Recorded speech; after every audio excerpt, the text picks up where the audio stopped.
J'ai introduit récemment l'idée que nous vivons sur des prophéties qui nous parlent du futur. C'est ce que, je crois qu'il y a un bouquin qui est sorti il n'y a pas longtemps, un collectif, qui s'appelle Mémoire du futur. C'est un peu ça. L'humanité est traversée par une mémoire du futur. Et ça la perturbe. Ça veut dire quoi? Ça veut dire que on nous a avertis, on nous a annoncé que certaines choses allaient se faire. Alors, on est dans le domaine du religieux, si vous voulez, du théologique.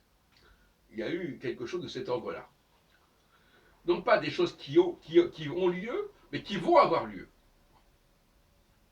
Et alors, il y a toujours des gens qui arrivent en disant ça y est, ça a lieu. Ça y est, ça s'accomplit. La prophétie est en train de s'accomplir. Eh bien non, pas encore. Alors, on pourrait faire la liste de toutes ces prophéties non accomplies, dont on a déclaré prématurément et précocement l'accomplissement.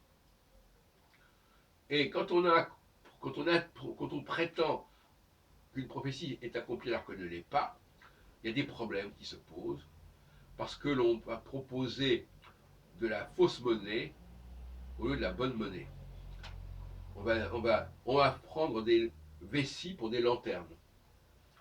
Ah oui, forcément.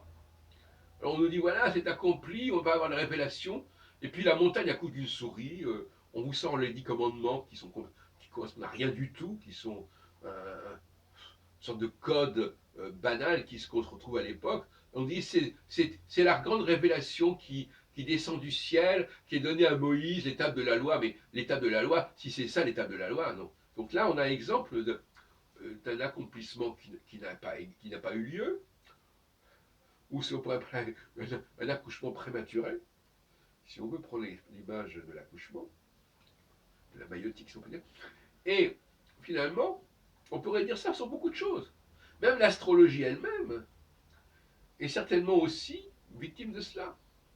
On a annoncé trop à l'avance, si on peut dire, que l'on saurait des choses en interrogeant le cosmos, et des gens ont cru que ça y était, qu'on pouvait le faire, alors que le système n'était pas encore activé. Alors ça vaut pour Moïse, ça vaut aussi pour Jésus, ça vaut toutes sortes de choses comme ça. Et alors les gens commencent à dire, regardez ce qui s'est passé, c'est bien la preuve que c'est arrivé. C'est toujours le débat là-dessus. Les gens vous prouvent que c'est en train de s'accomplir, alors que ça n'est pas en train de s'accomplir.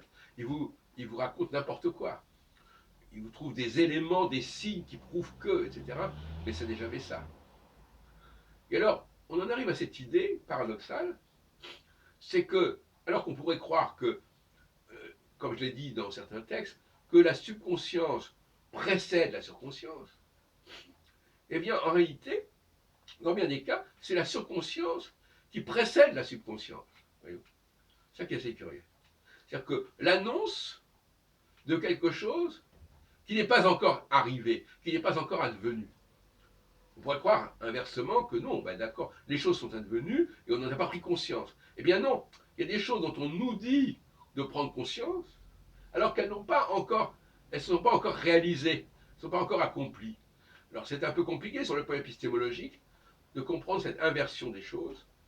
Notre humanité vit sur un registre d'effets d'annonce qui finalement on attend que ça arrive, et dans bien des cas les gens n'attendent pas et ils croient que ce qui est en train là d'arriver c'est ce qui a été annoncé alors que ce n'est pas encore du tout ça. Et alors on va survaloriser, surinterpréter des éléments qui se produisent en disant regardez, voilà, c'est en train de s'accomplir. Ben non, ça ne s'accomplit pas. Alors moi je suis un historien du prophétisme, j'ai plusieurs doctorats sur ce sujet, donc je sais de quoi je parle. Je dirais même un spécialiste du prophétisme. Et je vous dis qu'effectivement, le prophétisme, c'est une donnée absolument fondamentale de l'histoire de l'humanité. Car, alors ça me dirait, mais d'où ça sort ça? Ah ben oui, d'où ça sort? C'est toute la question. Alors là, on retombe dans le domaine de la théologie. Il y a eu des révélations, non pas des révélations de ce qui allait advenir, mais pas de ce qui est en train d'advenir. Plus exactement, il ne faut pas confondre les deux.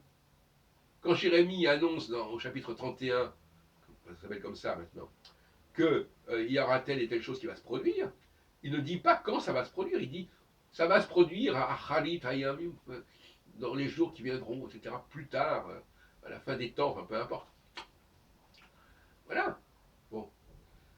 Donc, il annonce, on est constamment dans un effet d'annonce, avec le risque des, ce qu'on appelle les self-fulfilling prophecies, c'est-à-dire des prophéties auto-réalisatrices. On annonce quelque chose, bah, il y a forcément un effet, quelque part. Et cet effet, on va lui accorder une importance absolument exorbitante, démesurée. Bien sûr que quand on annonce quelque chose, ça a de l'effet. Quoi qu'il arrive, même, je vous dis à même quand vous prononcez un mot, ça a de l'effet. Alors, quand vous faites une déclaration, ça a de l'effet. Ça a un petit effet, pendant un certain temps. Et là aussi, on retombe dans une dialectique entre l'espace-temps vaste et l'espace-temps étroit. Il y a des gens qui vivent dans l'espace-temps étroit. Donc, ils vivent au jour le jour, à la petite semaine, et donc, finalement, tout a une importance à une petite échelle, à l'échelle individuelle, à l'échelle d'un temps court. Et puis, il y a les autres, en haut, parce que ça, c'est en bas, qui, eux, vivent avec un espace-temps long, un champ de conscience large, et pour eux, eh bien, les choses se prouvent à grande échelle et sur une longue durée, et pas à petite échelle, sur une petite durée. C'est tout le débat qui est caricaturé en disant fin du mois, fin du monde. Bon, fin du mois, c'est la petite durée, fin du monde, c'est la grande durée. Voilà, bon, voilà, bon. Il y a un débat, il y a une lutte des classes à ce niveau-là, et elle n'est pas, elle n'est pas faite pour disparaître, cette lutte des classes. Il y a un fonctionnement qui est comme ça. Donc il faut l'accepter, il faut l'assumer. Et il faut assumer qu'il y a des gens en haut et des gens en bas. Et gérer les relations entre les uns et les autres. Et c'est pour ça on parle de référendum. Oui, je pense que le peuple a le droit de voter. Il a le droit de voter collectivement. Il a une vox populi, vox dei, oui, d'accord. Mais c'est pas lui qui va décider ce qui va se faire. Il décide simplement, il élit des gens. Il ne choisit pas des programmes. Contrairement à ce que dit M. Chouard, on n'élit pas des gens pour représenter les programmes du peuple. On élit des gens qui vont gouverner le peuple. Pas pareil. Hein. Est-ce que le peuple accepte d'être gouverné par ces gens-là? Maintenant, ce qui va se passer, on n'en sait rien, parce que de toute façon, il se passe des tas de choses pendant un mandat.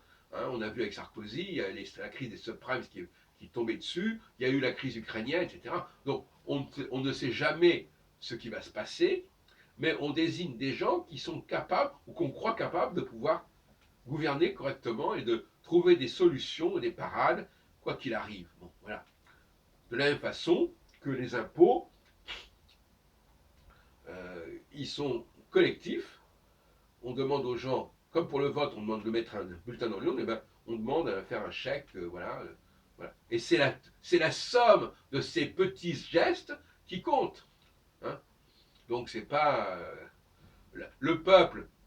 Individuellement, les gens ne sont pas très riches, mais collectivement, ils représentent une puissance financière considérable. D'où le pouvoir d'achat. Qu'est-ce que c'est que le pouvoir d'achat? C'est pas seulement le fait que telle personne puisse acheter davantage de choses. C'est que ce pouvoir d'achat fait fonctionner l'économie.